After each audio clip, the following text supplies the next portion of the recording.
ఏ విధంగా జైళ్ళల్లో పెట్టి ఇబ్బందులు పెడుతున్నారనేటువంటి విషయం రాష్ట్ర ప్రజలందరూ కూడా ఈ ఏడాదిగా చూస్తూనే ఉన్నారు. మరి అలాంటిదే రెడ్ బుక్ పాలనలో ఈరోజు పరాకాష్ట మన పల్నాడు జిల్లాలో మాచర్ల నియోజకవర్గంలో వెల్దుర్తి మండలం గుండ్లపాడు గ్రామానికి సంబంధించినటువంటి రెండు టీడీపీకి సంబంధించినటువంటి ఇరు వర్గాలు అంటే రెండు వర్గాలు కూడా గుండ్లపాడు గ్రామంలో ఇద్దరు టీడీపీకి చెందినటువంటి వాళ్ళ యొక్క ఆధిపత్య పోరు వల్ల మరి ఎప్పటి నుంచో మరి వాళ్ళ మధ్య ఈ ఆధిపత్య పోరులో భాగంగా ఏం మనస్పర్ధలో ఏంటో మనము అది పక్కన పెడితే అది చివరికి వాళ్ళ యొక్క ఆధిపత్య పోరు ఏ విధంగా కూడా ఒక డబుల్ మర్డర్కి దారితీస్తుందో జిల్లాలో ఉన్నటువంటి ప్రజలు రాష్ట్రంలో ఉన్నటువంటి ప్రజలు చూస్తున్నారు.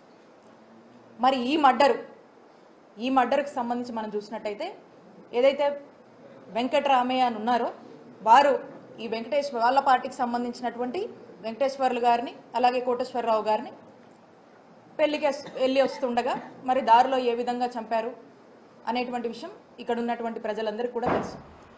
ఆ ఇన్సిడెంట్ అయినటువంటి ఎంబటే మన జిల్లాకు సంబంధించినటువంటి ఎస్పీ గారు అక్కడికి వెళ్ళి ఎక్కడైతే మర్డర్ జరిగిందో ఆ ప్లేస్కి వెళ్ళి అక్కడ ప్రిలిమినరీ ఎంక్వైరీ చేసి స్వయాన మన జిల్లా ఎస్పీ గారు ఏమని స్టేట్మెంట్ ఇచ్చారో ఇక్కడ ఉన్నటువంటి ప్రజలందరికీ కూడా తెలుసు. మళ్ళా కూడా నేను ఎస్పీ గారు చెప్పినటువంటి ఈ మాటని వారి స్టేట్మెంట్ని నేను చదివి వినిపిస్తాను.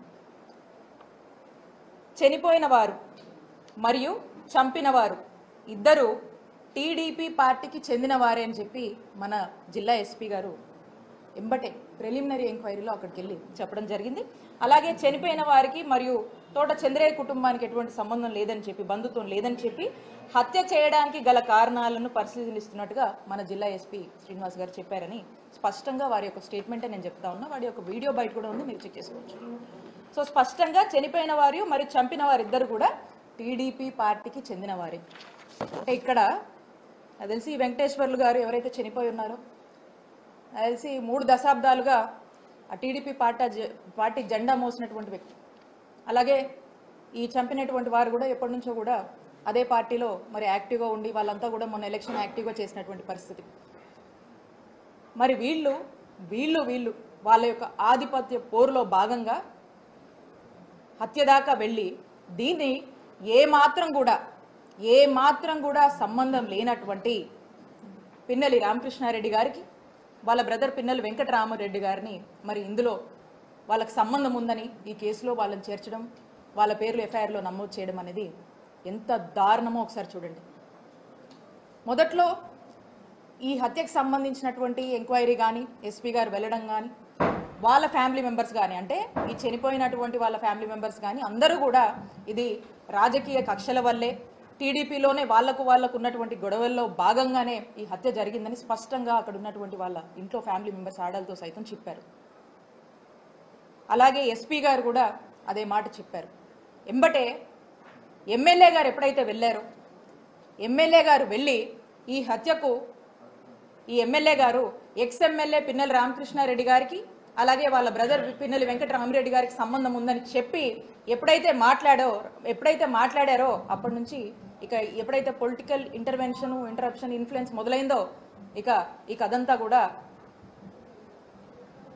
వీళ్లకు సంబంధించిందైనా టీడీపీకి సంబంధించినటువంటి వాళ్ళ మధ్య వచ్చినటువంటి భేదాల వల్ల జరిగినటువంటి హత్య అయినా కూడా దీన్ని పిన్నెల్లి రామకృష్ణారెడ్డి గారికి వాళ్ళ బ్రదర్కి పిన్నెల్లి బ్రదర్స్ కంటగట్టి మరి వాళ్ళని ఇందులోకి లాగడం అనేది ఒక్కసారి రెడ్ బుక్ పాలనలో ఇది పరాకాష్ట కాదా అని చెప్పి నేను అడుగుతా ఉన్నాను. ఎవరికి తెలియదు ఈ జిల్లాలో? ఈ జిల్లాలో ఎవరికి తెలియదు? మన పల్నాడులో ఎవరికి తెలీదు? వాళ్ళు టీడీపీ పార్టీ అనే విషయం అందరికీ తెలుసు. ఆ హత్య ఎందుకు జరిగిందనేటువంటి విషయం అందరికీ తెలుసు. మరి ఏ ఒత్తిడిలో రాజకీయ కారణాల వల్ల పొలిటికల్ ఇంటర్వెన్షన్స్ వల్ల పొలిటికల్ ప్రెజర్స్ వల్ల మరి ఈ రోజున చూస్తే ఈ విధంగా అంటే సంబంధం లేకపోయినా అసందర్భంగా ఏ విధంగా కూడా ఎక్కడో ఒక హత్య జరిగితే దాన్ని వైఎస్ఆర్ కాంగ్రెస్ పార్టీ వాళ్ళ మీదకి అది ఎక్స్ ఎమ్మెల్యేలైనా సరే ఎక్స్ మినిస్టర్లైనా సరే ఎవరినైనా కూడా చేర్చొచ్చని చెప్పి పరాకాష్ఠగా మరి ఈ యొక్క హత్యని ఏ విధంగా చిత్రీకరించి మరి వీళ్ళ పేర్లను చేర్చారనేది మనం చూస్తూ ఉన్నాం. మేము డిమాండ్ చేస్తూ ఉన్నాము వైఎస్ఆర్ కాంగ్రెస్ పార్టీ తరఫున ఏదైతే ఏదైతే పిన్నెలి బ్రదర్స్ని ఈ కేసులో మీరు చేర్చారో, వీళ్ళని కూడా ఎఫ్ఐఆర్లో A6గా A7గా పెట్టారో, తక్షణమే మీరు ఇమీడియట్గా వీళ్ళని అందులోంచి రిమూవ్ చేయాలని వైఎస్ఆర్ కాంగ్రెస్ పార్టీ డిమాండ్ చేస్తూ ఉంది. ఎక్కడ చూసినా ఒక్కసారి నేను అడుగుతా ఉన్నా, పాపం పోలీసులు అంటే మా గౌరవం ఉంది. మొదటి నుంచి కూడా ఎప్పుడు కూడా పోలీసులు అన్నా ఇన్స్టిట్యూషన్స్ అన్నా మాకు చాలా హై రెస్పెక్ట్ ఉంది. ఒక్కసారి నేను క్వశ్చన్ చేస్తా ఉన్నా ఈ పోలీస్ అధికారులు, ఒక్కసారి మీరు ఆత్మవిమర్శ చేసుకోండి. పిన్నెలి బ్రదర్స్కి ఈ హత్యకు ఏమైనా సంబంధం ఉందా? ఒక్కసారి మీరు ఆత్మవిమర్శ చేసుకోండి. పోలీసులు వాళ్ళ ఒంటి మీద వేసుకున్నటువంటి యూనిఫామ్ మీద బ్యాడ్జ్ ఉంటుంది, APPS అని. ఆంధ్రప్రదేశ్ పోలీస్ సర్వీస్ అని ఒక బ్యాడ్జ్ ఉంటుంది. ఈ రోజున ఈ ఆంధ్రప్రదేశ్ పోలీస్ సర్వీస్ అని ఏదైతే బ్యాడ్జ్ ఉందో, ఆంధ్రప్రదేశ్ పొలిటికల్ సర్వీస్ అయిందని చెప్పి గుర్తు చేస్తా ఉన్నాను. ఒక్కసారి ఆత్మవిమర్శ చేసుకోండి. ఇదే కాదు, ఇదే జిల్లాలో మనం తీసుకుందాం. ఇక్కడ ఎంతమంది సోషల్ మీడియా పిల్లల్ని జైళ్ల పాలు చేశారు, ఎంతమంది వైఎస్ఆర్ కాంగ్రెస్ పార్టీ ఫాలోవర్స్ని ఈరోజు అక్రమంగా కేసులు పెట్టి వేధించి ఇబ్బందులకు గురి చేసి జైళ్ళకి ఇచ్చారు, అరెస్టు చేశారు. ప్రతి నియోజకవర్గంలో కోకొల్లలు ఇలాంటి ఉదాహరణ. ఏమైతుంది పోలీస్ వ్యవస్థ? ఎటుపోతుంది? ఏం మెసేజ్ ఇస్తున్నాం మనం? దీనికా మనకు అధికారం ఉంది? ఈరోజు చూసుకుంటే మనం చూసాము రీసెంట్గా మొన్న గుర్జాల నియోజకవర్గంలో హరికృష్ణ అనేటువంటి ఆ బీసీ అబ్బాయి ఎంత ఘోరంగా హెరాస్మెంట్, 3rd డిగ్రీ ఏ విధంగా వాడి అతను కనీసం నడవలేనటువంటి పరిస్థితిలో చూస్తూ ఉన్నాం. ఏం పాపం చేశారు? అలా ఏ నియోజకవర్గంలో మనం చూసినా కూడా ఇబ్బందులే. అంతెందుకు, మన నరసరావుపేట నియోజకవర్గంలోనే గోపిరెడ్డి గారి మీద ఎన్ని అక్రమ కేసులు కట్టారు. మా చిల్లూరుపేట నియోజకవర్గంలో నన్ను ఏ విధంగా వేధించారు రీసెంట్గా కూడా మీరు చూశారు. పోలీసులు ఒక లెవెల్కి మించి వాళ్ళ మరి ఎవరి మెప్పుల కోసమో ఏంటో కానీ ఒక స్థాయికి మించి వాళ్ళ ఉద్యోగంలో ఏదైతే వాళ్ళ ఒక డిసిప్లిన్స్తో, ఒక రెస్పాన్సిబిలిటీస్తో ఏదైతే కొన్ని ఓట్స్ వస్తున్నాయో అన్నీ కూడా పక్కన పెట్టి ఈ పొలిటికల్ మెప్పుల కోసము ఏ విధంగా పనిచేస్తున్నారు అనేది మనం చూస్తూ ఉన్నాం. కాబట్టి నేను చెప్తా ఉన్నా, ఎక్కడ చూడండి రాష్ట్రంలో ప్రతి జిల్లాలో ప్రతి నియోజకవర్గంలో కూడా ఈ యొక్క అత్యుత్సాహం ప్రదర్శిస్తున్నటువంటి పోలీస్ ఆఫీసర్లకు, అధికారులకు అండ్ ఎస్పెషల్లీ అన్యాయంగా అక్రమంగా ఇలాంటి ఇల్లీగల్ కేసులు పెట్టి ఇబ్బంది పెట్టాలని చూస్తున్నటువంటి ప్రతి ఒక్కరు కూడా నేను చెప్తా ఉన్నాను, మా నాయకుడు జగన్మోహన్ రెడ్డి గారు మా జగనన్న ప్రభుత్వంలో ఏదైతే అంబేద్కర్ గారు రాజ్యాంగం ఇచ్చినటువంటి స్ఫూర్తితో చక్కగా ఇలాంటి ఏ రాజకీయ కక్షలు లేకుండా ఇలాంటి ఒక కక్ష పాలన అనేది పక్కన పెట్టి పార్టీలు కూడా చూడకుండా చక్కటి ప్రజాసేవ, ప్రజలందరూ అన్ని వర్గాల వాళ్ళు మెచ్చేటువంటి ఒక ప్రజాపాలన, ప్రజాసేవని, ఒక గుడ్ గవర్నెన్స్ని ఇచ్చినటువంటి నాయకత్వం జగన్మోహన్ రెడ్డి గారు వహించారు ఈ రాష్ట్రంలో. అదే అంబేద్కర్ గారు ఇచ్చినటువంటి రాజ్యాంగ స్ఫూర్తితో ఈ అత్యుత్సాహం చూపిస్తున్నటువంటి పోలీస్ ఆఫీసర్లు, అధికారులు ప్రతి ఒక్కరు కూడా మీ ఇష్టానికి అత్యుత్సాహం చూపించి మా వైఎస్ఆర్ కాంగ్రెస్ పార్టీకి సంబంధించినటువంటి వాళ్ళ మీద ఇదే విధంగా మీరు దూకుడు ప్రదర్శిస్తే అదే అంబేద్కర్ గారి రాజ్యాంగ స్ఫూర్తితో మిమ్మల్ని ఖచ్చితంగా అకౌంటబుల్ చేస్తాము, ఖచ్చితంగా చట్టం ముందు మిమ్మల్ని దోషులుగా నిలబెడతామని తెలియజేసుకుంటున్నాను. ఎల్లకాలం ఇదే ప్రభుత్వం శాశ్వతం కాదు, ఎల్లకాలం ఇదే ప్రభుత్వం శాశ్వతం కాదు. ఇదే టీడీపీ పాలన ఉంటుందనేటువంటి మబ్బుల నుంచి బయటకు వచ్చి మానవత్వంతో మీ యొక్క ఉద్యోగం ఏంటి, మీ యొక్క బాధ్యత ఏంటి, మీ యొక్క ఉద్యోగ ధర్మం పాటించమని మీ అందరినీ కూడా ఒకసారి హెచ్చరిస్తూ ఉన్నాము.